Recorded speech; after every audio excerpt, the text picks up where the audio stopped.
Hey, good morning. It is Robert Phoenix here, and I am broadcasting to you live from Fredericksburg, Texas. What's going on out there, everybody?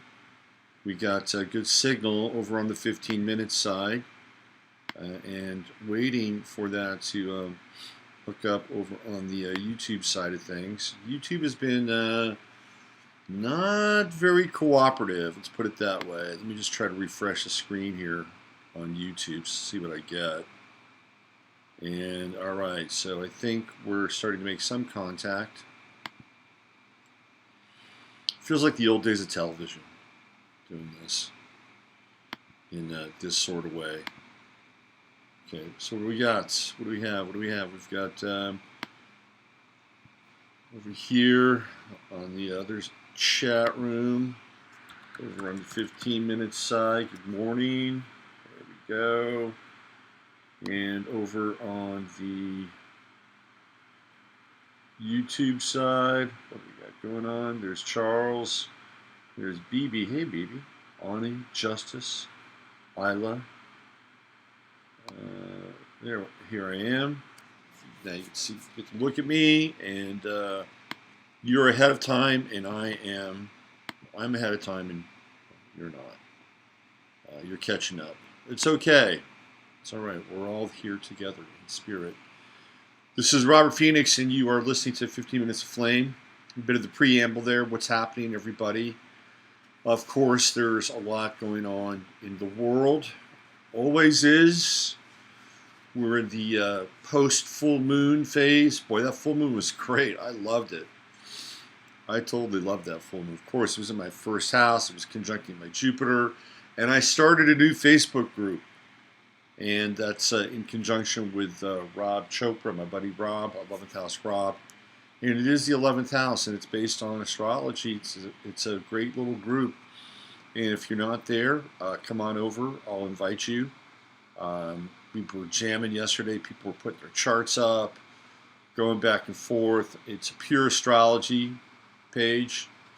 All the other stuff, all the other battery acid gets leached into other areas of my life and media output.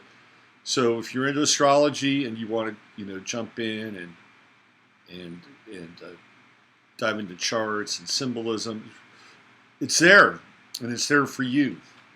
Thank you, Mark Zuckerberg, for providing that for us. Thank you, NSA. Thank you, CIA. Speaking of NSA, CIA, and alphabet agencies, isn't that interesting that Google rebranded their company and called themselves Alphabet? Anyway, big story coming out of the Chans. I got to read this to you guys. This is a big one right here. This is on 8chan. It says FBI, it's from Zero Hedge. Watch out, 8chan. FBI search warrant issued for anyone who commented on the Poway synagogue shooting. Certain users of online forum 8chan may want to lawyer up after a recently unsealed affidavit reveals that the FBI served the website with a search warrant in April for the IP addresses and metadata information on Chabad of Poway shooter John Ernst, along with all the individuals who responded to his posts on the forum. Apparently, young Ernst was over on 8chan, and some people are laughing about it. I think it's funny. Laughed my ass off. Just got searched. 8chan just got search warranted. People think it's funny. On April 27th, 19-year-old John Ernst opened fire on the Chabad of Poway, located in the suburb of San Diego. Almost moved to Poway, by the way. That was one of those areas when you were a young couple in San Diego and you were looking for a house, and a house in a good zip code, a house with great resale value, a house with really good schools. Poway was that area, and it was not cheap. Killing one and injuring three others earlier in the day, an 8chan user believed to be earnest, believed to be earnest, yes, believed to be, posted, "It's been real, dudes. From the bottom of my heart, thank you for everything. Keep up the infographic red pill threads." Who says that shit? Excuse me, I gotta find where's my drink? Oh man, my drink's on the other side. My power coffee. When you come out to Fredericksburg / Kerrville / the Hill Country, you'll get a taste of the power coffee. Yep. I'm going to be having a power coffee morning on Friday, opening morning. That's going to be the sacrament. Everybody gets to try the power coffee. Okay. Along with the link to a live stream of the attack broadcast over Facebook and an open letter manifesto. Where did we hear this before? It was a cookie cutter printout of what happened in New Zealand. So the bottom line here is the feds are getting involved in people who are commenting and talking about events like this online. It's not good. It is not good. We're in the midst of a spiritual conflagration. JJ McNabb, whoever that is, tweets, "8chan retains data unless the post has been deleted. This is why I was pointing out a few weeks that 8chan often immediately deletes manifesto-type posts, but starts a new thread, with a screen grab of the same post. They get the propaganda value while protecting the killer's ID." Okay. Here's what 8chan. So there are a lot of woke people out there. There are people out there that, boys and girls, they don't think like us. They're not trying to figure out what the truth is. But they're vigilantes. They're online vigilantes. And their goal is to be kind of the digital wing of Antifa, even though they may not be technically the digital wing of Antifa. Like, I don't think that they have a designation in the badge or a secret decoder ring. Right? That's my sense. Speaking of houses, I went to the city council meeting last night, and another really interesting kind of unfolding of personal governance on a municipal level. So you guys may recall the story that I shared a couple of weeks ago, where the family whose house was targeted for being called a historical monument, historical marker, right? They went after the city, and they brought all their neighbors, and they brought their own evaluation of their place, analysis of their place. They went after this thing on their own with the support of their neighbors. They managed to have their house removed from historical monument status because they wanted to work with their house, right? That's what they did. Now, this sets a weird precedent, not a bad one, but a weird one, because last night, based on what happened with this one house, the city and the historical society moved very quickly, very, very quickly on a plan that they've been working on to expand the area of the historical society, meaning that they are grabbing a lot more homes that they would now designate as historical markers. And last night was a big vote on this thing at the city council. And there's a woman who is the head of this agency. She's not going to be the only woman that's going to be the head of this agency. I can tell you that right now. I mean, she's going to have other people working for her because they just expanded the historical society boundaries. And people got up there and people spoke, some of whom were very articulate, some of whom were not that articulate, but filled with passion. And then they even had a lawyer go up there and basically say, look, I was a part of a case like this in San Antonio. It was different because San Antonio was trying to turn a church into a historical marker, and the church fought back, and the church won. And he was on the San Antonio side. He was representing San Antonio, so now he's on the other side. And there's a distinction between a landmark and a designation, and all it is just legal language, right? They're basically creating sort of a blanket assessment of an area versus targeting one home. And I think that this is pernicious. And I get this is a weird place in a lot of ways. Like there are a huge amount of people who own homes that don't live here, and they turn them into Airbnbs because it's such a cool, quaint little place. Ooh, let's go to Fredericksburg. Let's go to Fredericksburg. It's a quaint little German town. Let's have some German food, and let's have some beer. Let's go shopping, and let's go to the wineries, right? Because we got a ton of wineries here. It's like the third largest wine-producing region in the world. Yeah, that's right. Even though they don't produce all the wine here. They get their grapes from West Texas, which is where the majority of the Texas wine is grown. So there's some decent Texas wine. Anyway. So the city just made a huge land grab last night. There was one guy who was on the city council, and he had to recuse himself because he lives in the historical district, which means that there were only 4 votes on there. And so basically one guy dissented, and then 3 people said yes, and a bunch of people lost their property rights. That was not, in my estimation, a positive example of local government in action. Just wasn't positive.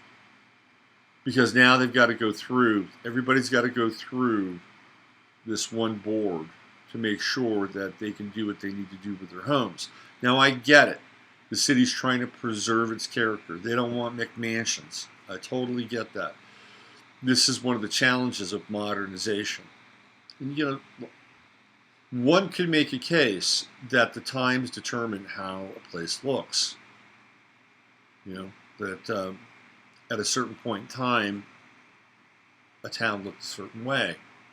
And then 30 years later, the houses are different, the population is different, you know. And so maybe one can make a case that modernization or some form of letting people, I guess, in their pocketbooks determine what a town looks like, well, that's dangerous. But one can make a case for that because cities change and evolve and grow. But what they're trying to do is they're trying to put a dome over Fredericksburg, and I get it because tourist-wise, they make a lot of money when the city looks the way that it does. But from a property rights perspective, people just it was a blow. It was a blow, and it'll be interesting to see what happens. I think we might see a lawsuit coming from some of the homeowners, especially the people that hired that lawyer. We'll see what happens. But what I did also notice last night, this is where we get into the weeds with this stuff, is that there were a lot of people that wanted to talk about what this means to them and what this means to their home and their family, because they've invested a lot of money into this home, into their homes, and now they don't have the final say. I mean, you still have to go through zoning to get stuff done, right? I mean, that's a given with any city.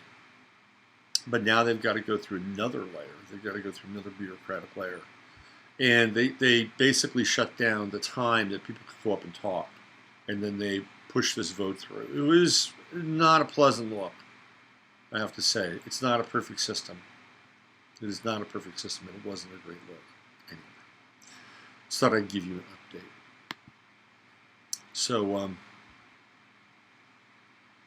lot is happening. Trump, I believe Trump has been replaced. I think he's been replaced. Some people are giving me some pushback on that. It's okay. I think he's been replaced. Because, I don't know, there are pictures where I don't recognize the guy. And everybody's got doubles. They've had doubles for a long time. It's easy for them to use a double, and if they want to, do their globalist masquerading as nationalist plan, they need somebody who's compliant. Now, the latest, Steve and Chris brought this to my attention yesterday. Trump made an announcement that he knows who did 9/11. Do you know who he's going to say? He's going to say it's the Iranians. He's going to say that the dancing Israelis who became the dancing Arabs will now become the dancing Iranians. Everything in their playbook now is going to be to go after Iran. And I don't know how credible at this point Trump is going to be. I would say half the country, but I would say probably 45% of the country are not going to believe him. Just because he's Trump and they hate his guts. And then you have another group, his base, who are comprised of people who believe anything. And then you have people kind of like the Ann Coulter types who were really on board and then have seen how things have gone.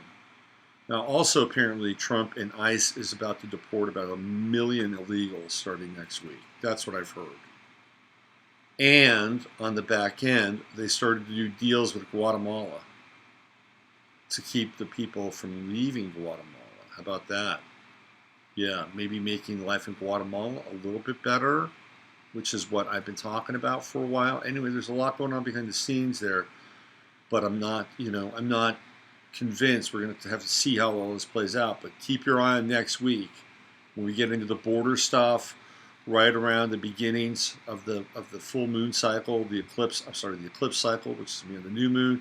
And then we get into that full moon, which is going to happen on the 16th. So we're entering into this really powerful time when we're dealing with Cancerian energies, home, boundaries, borders, government, Capricorn. Just put it on your radar. It's there, astrologically and geopolitically. So, I was on the internet last night, and I saw this image.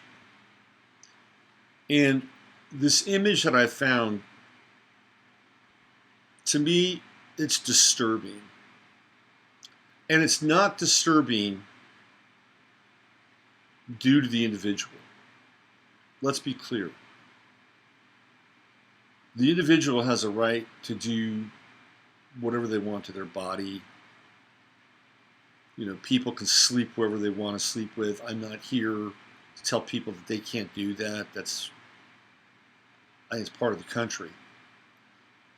The disturbing part is the sponsor of the individual and what the message I'm about to show you is communicating with the rest of us. So this is an email that Microsoft sent out to people who are Microsoft people. I'm not a Microsoft person. They sent this out so that people who subscribe to their email list could receive this email. Here is what they got. Pride, courage, resilience, reflection, resistance.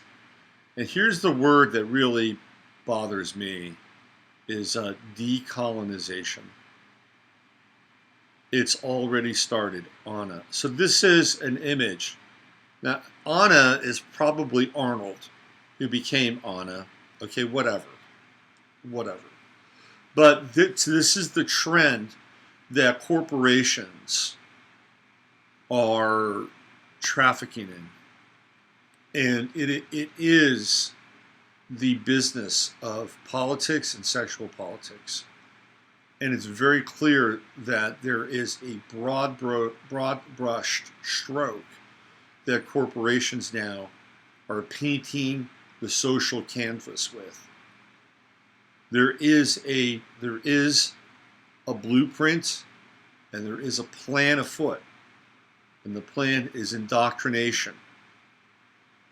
The plan is to continue to use any means possible through the media and to continue to psychically drive information into people's electrodes between their ears. That's right, psychic driving. We are in a time where it's not just propaganda, but psychic driving. That's a very, very different kind of application. Emily and I talked about this before. This gets into the whole Cameron work at McGill University up in Canada, Jolly West. This is the MK Ultra program, which is powered by psychic driving. Psychic driving is to be continually flooded, right? Continually flooded with a certain kind of imagery or related imagery while undergoing very specific bursts of trauma, so that the psychic driving has a very powerful effect. So there's a lot of trauma that is going on in the world today, theoretically. We have shootings that happen on a fairly frequent basis.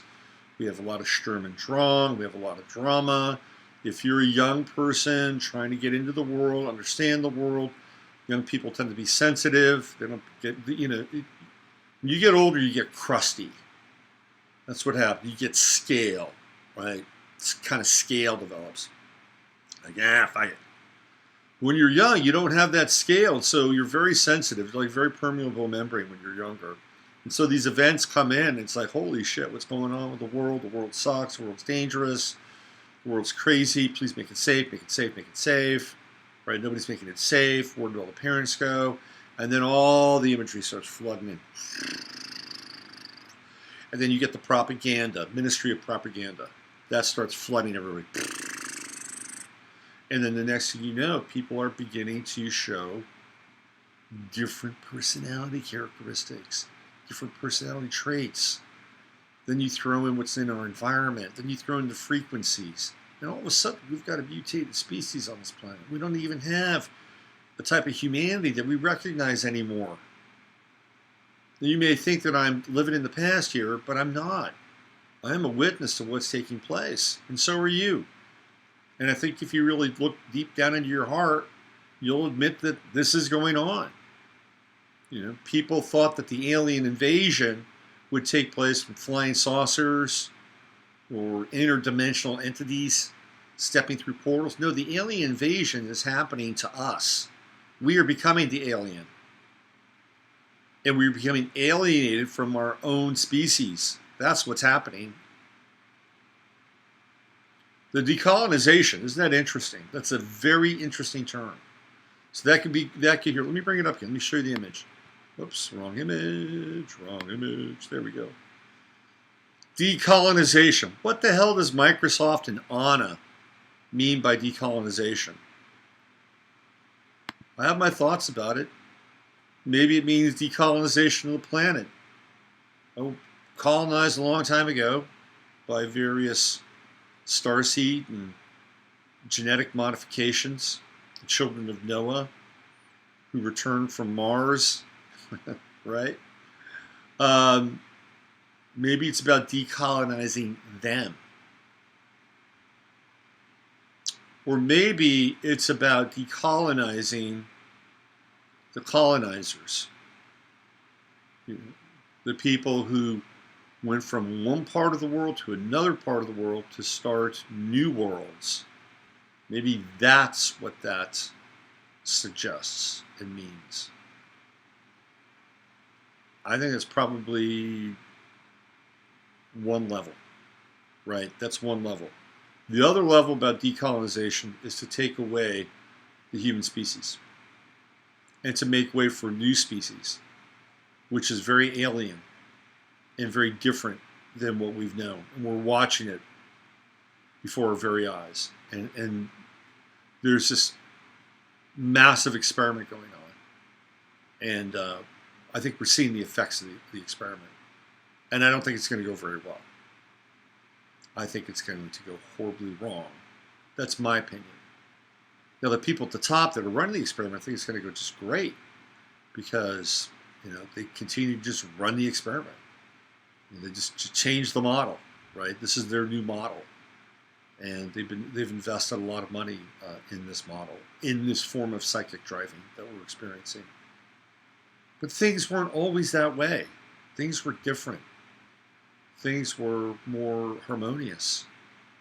There was a time when humanity was much more integrated, and there wasn't such a harsh note being sounded about men and women, and that men and women can't be, that they're in competition with one another. Right? That there wasn't such a sense of stridency, and that if you were good at something in a meritocratic society or meritocratic platform,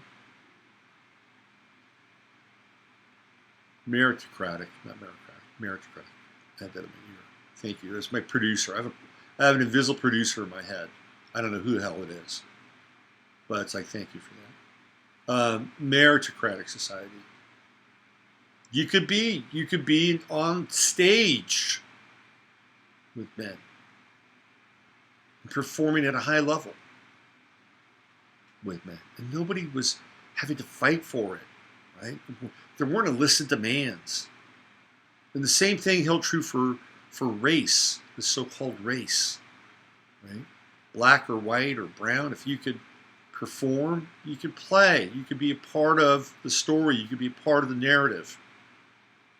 And now we've just been systematically divided and set against one another. That's part of the programming too. That's part of the programming. And that's part of the decolonization. Keep your eyes on South Africa. What's happening in South Africa has always been a model for the rest of the world. What's interesting about South Africa, I've been looking into this. It's not just blacks against whites.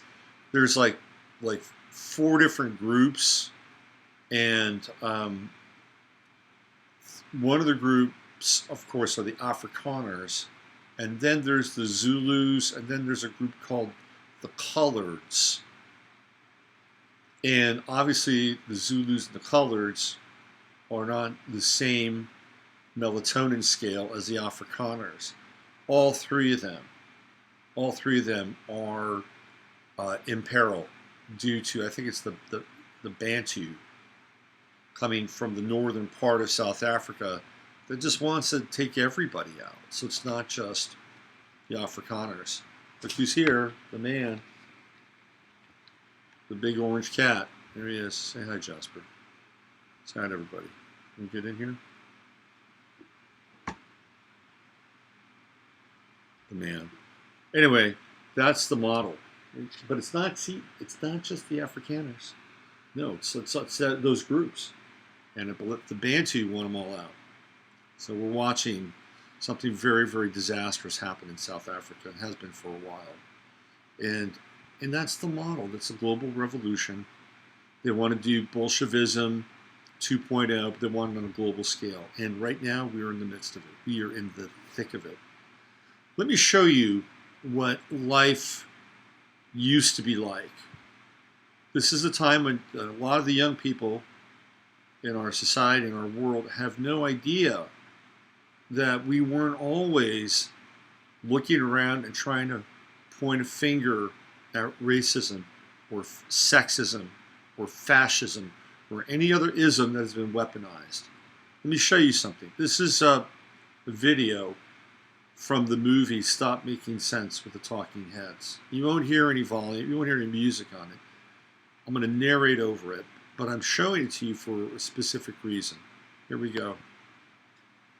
So we've got David Byrne here. What's really interesting about this movie is that it was shot at the Chinese Theater, I believe, in L.A., and it was shot by Jonathan Demme. Now, this was a concert, obviously, but they would stop and they would do changes. Look, you got Bernie Worrell on keyboards, and you got the 2 girls, backup singers, and you have Stevie Scales right here on percussion.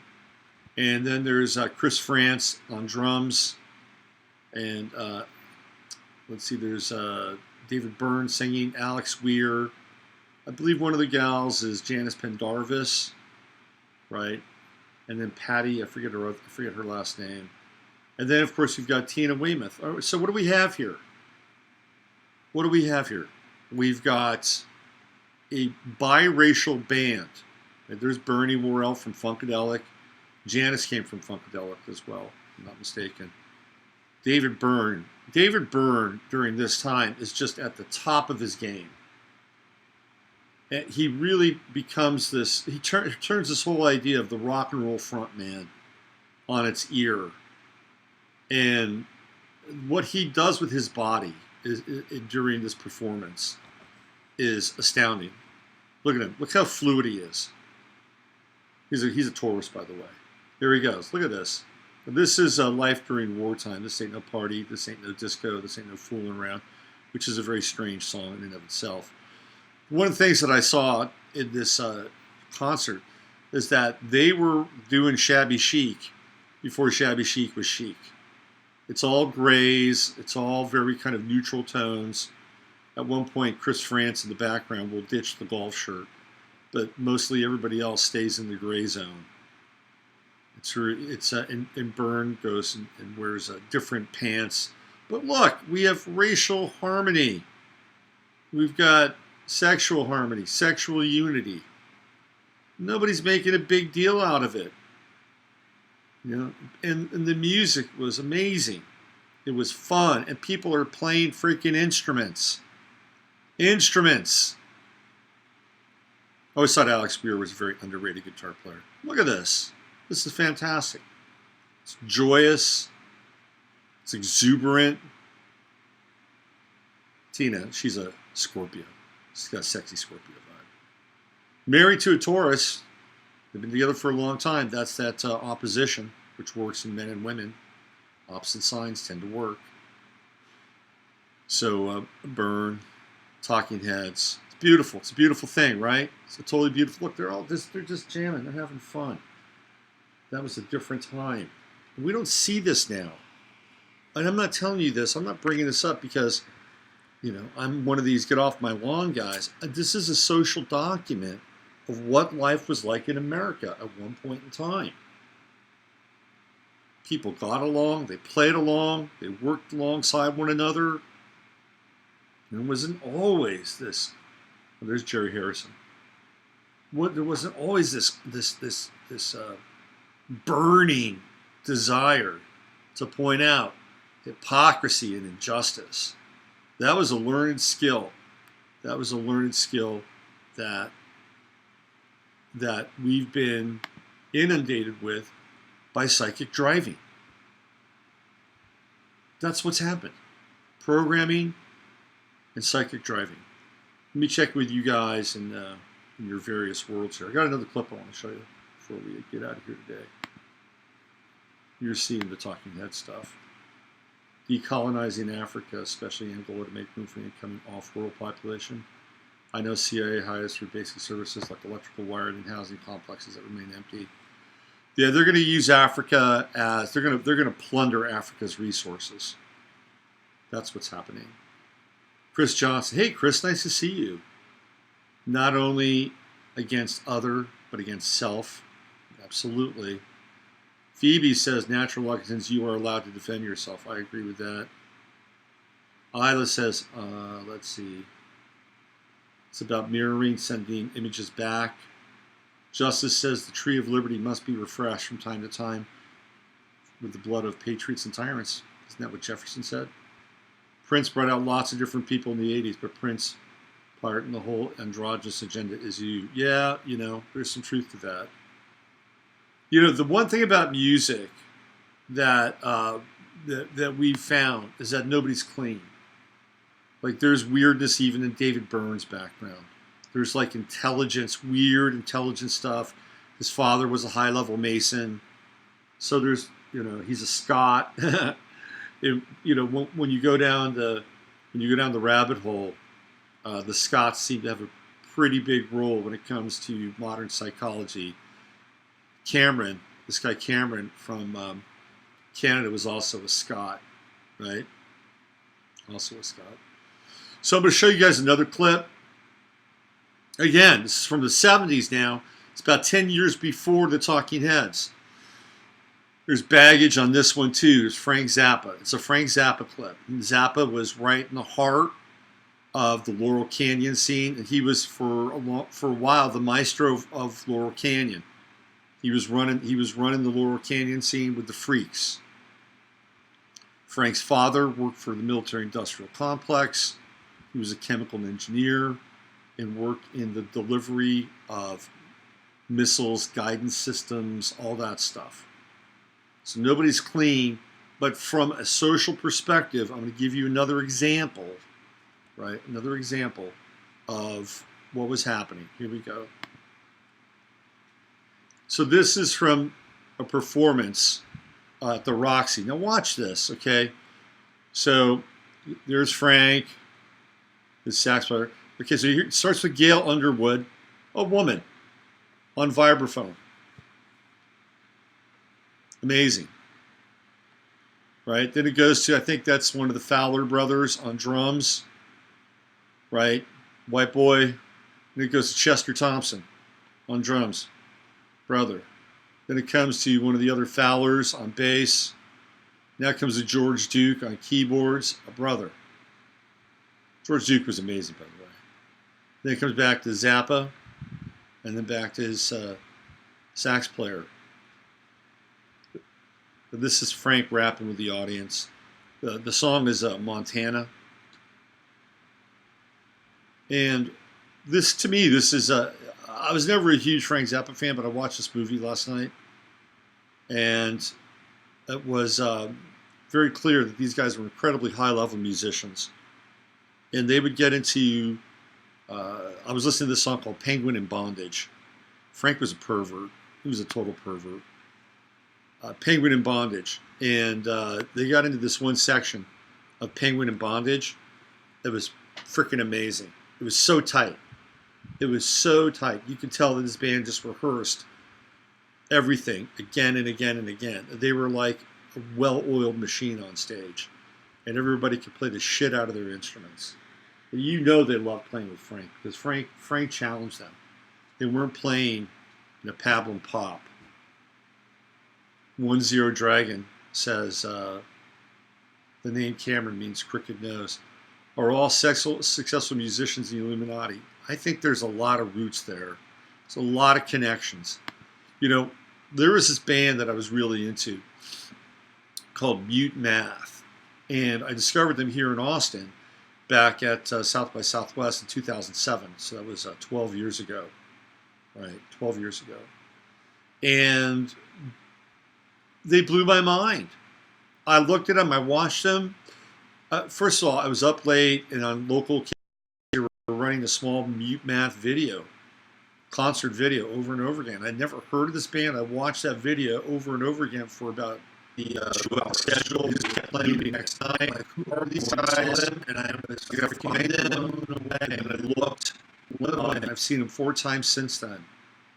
Turns out, I had no idea. Turns out they're Christians. They're Christians. And they're from New Orleans. Very talented. And I was so buzzed about this band. And at that time, I knew these guys that put together this big festival over in Santa Rosa. And I said, you've got to have this group Mute Math on the bill. And I was doing fairly high-level business with them. You've got to have this band on the bill. And they're like, okay, let's check them out. And they didn't have them on the bill. And they didn't have them because they're Christian. They're Christians. They'd rather have some, Jah Rastafari guy, which, whatever. I'm not judging that. But they didn't have them. And I've listened to a lot of local radio, quote unquote alternative local radio. Mute Math is never played. Never played. Never. And it's because I believe they're Christians. So it's just an interesting sort of take and look about modern music. Yeah, but there are ties. There are definitely ties to the music industry, military-industrial complex. There are drivers involved. You know, there are people behind the people. You know, like look at David Bowie. David Bowie was a member of this society called, like, the Society for, I don't know, Dandy Young Men or something like that. You know, he was a mannish boy. You know, he was a cross dresser, and David Bowie, I believe, was being given instructions to move the cross dressing and the gender bender agenda, move that forward, right? Move it forward. And I think he did that. He did that because I think he was a Capricorn and forwarded his career. I think he had some ideas about it. There are interviews with Bowie where, you know, he equates transgenderism with shamanism at a young age. That the medicine men were bisexual, and they were able to look into both worlds. So bisexuality represented both worlds, right? So, but yeah, it's all over the place. That shit is all over the place.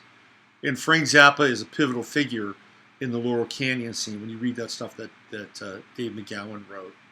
But still, I just wanted to bring that back and show you the band and show you, like, that was true diversity. That was true diversity. Hey, JMP. That wasn't like force-fed, pre-digested diversity. Not at all. That was real diversity. Well, I'll give you another image of it. Here we go. There it is. I'm gonna loop it one more time.